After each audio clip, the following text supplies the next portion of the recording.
Hey guys, I'm just finishing your cause and effect essays, and there are some really alarming issues I wanted to go back over one more time.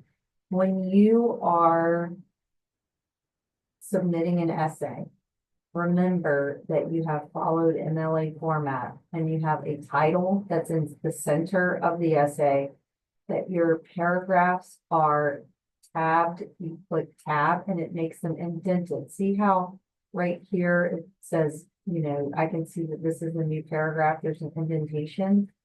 It has your last name and your page number. You guys mostly got that. The thing I want to just remind you is when you have an introductory paragraph, generally speaking, the last sentence of the first paragraph is the thesis statement, and the thesis statement is the focus of the entire essay, and it is a roadmap for the rest of the essay. So if you have a cause and three effects, then you're going to introduce it, maybe give some background in paragraph one, and then you're going to give effect one, effect two, effect three, in that order that you've established in the thesis statement. So the last sentence of the first paragraph is the thesis. Generally speaking, don't veer from that. Number two, when you get into body paragraphs, the first sentence of a body paragraph is the topic of that sentence. All topic sentences should go generally in the first or maybe the second sentence of a paragraph in the body, because that is setting up what the entire paragraph is about. And then the evidence should support that topic sentence every single time. So if you have this is your topic sentence, and all of this has to go back and support the topic sentence. You have to have in-text citations in this essay. If you don't have them, that significantly harms your essay. You have to cite your sources, even if you paraphrase, you need direct quotes, you have to cite them. When you cite them, you put a parentheses, the author's last name, the page, a parentheses, and then the period. If there is no page number, then you don't have a page number. That's fine. Some of you used APA citations, so that was not right. Your works cited has to be on a separate page, not here at the end of the essay, on a separate page.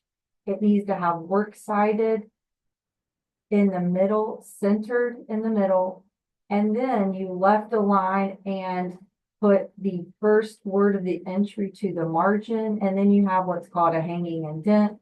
So look here, you can see how this looks. This goes to the margin, this goes in. It's the opposite style of a paragraph where the first line is indented.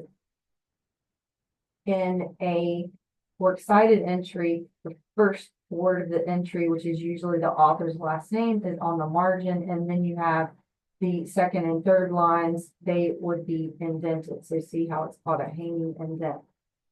I saw a lot of people that have works cited just immediately following their essay. It goes on a separate page every single time. I saw people that centered the whole essay.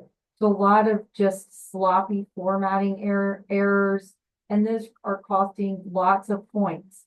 You cannot get an A if you don't get this right. Some odd placement of thesis statements, some odd placement of topic sentences, some thesis statements that are unclear or go over several sentences within the introduction. Several people with no in-text citations whatsoever. Those are just major, major, major problems. I thought this would be a much easier essay that you guys would do a lot better on, and I didn't find that. What I will say is that because writing is what we call recursive, meaning you practice and practice and practice,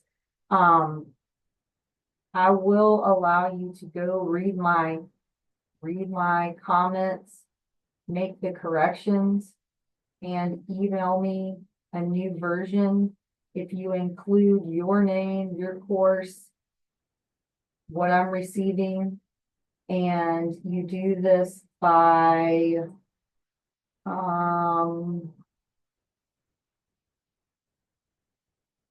Monday, March 31st at midnight. I will accept, um, edited, revised essays based on my comments.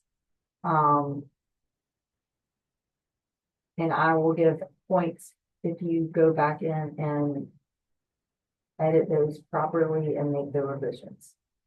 Okay, thank you. Let me know if you have questions.